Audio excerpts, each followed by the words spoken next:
Li dirêjahiya 5 salan ew li pîşiya xwendekar û şagirtên xwe di sekiniya û wane ji wan re şirove dikir. Lê roja hîro ji ber rawestandina dibistanan ew ji bo kemîreyê waneyan dide.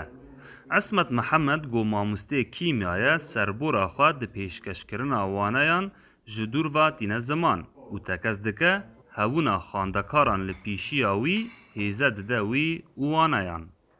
نها ام درسان لسر او دنه سر ام کمیره دنه بر کمیره بر ام بر پیش طلاب بن شاگرد ما و دمه دام شاگرد هبون ام بیجن به مرا اکتیو دبون مثلا تشتکرن ما کاری مال دوان الما بدگاریون ما پرستکرن پرست هبون نها برگاتنا نها ام تانینا بر ام بر سیبون چلبون 25 بون نها ام بر 1000 که ما بکنه ما وهدار بکنه نها او كيما بين برتنا مشاركه مثلا تنانا تشكي درس صار دبيانينا وكباري بار تشيتر طبعا بس نعم دروشك اورتنا واش تنبني امين تشيتر وام خبيش دخنا Ji ber metirsiya belavbûna Covid-19 rêveberiya Xweser deriyê dibistanan girt û ta got şagirt û xwendekar bê xwandin nemînin dest bi xwandina online dike.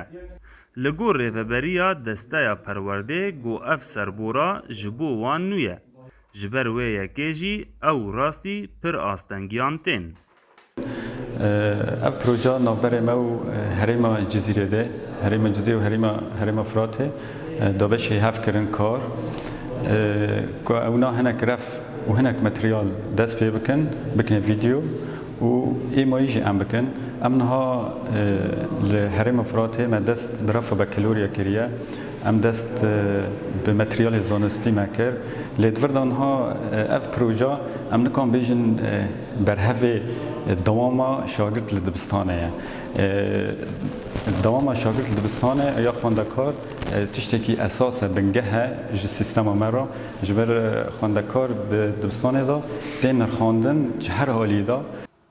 Pêşbîna li gor rêveberiya vê projeyê got ev waneyên tên tomarkirin li ser televîzyonên herêmî yên girêdayî rêveberiya Xweser her wiha li ser kanalên YouTubeê werin pêşkêşkirin. Her wiha dê ji bo wan bibe erşîvekî ji bo pêşerojê re. Mahmûd Balî Dengê Amerîka, Kobanê.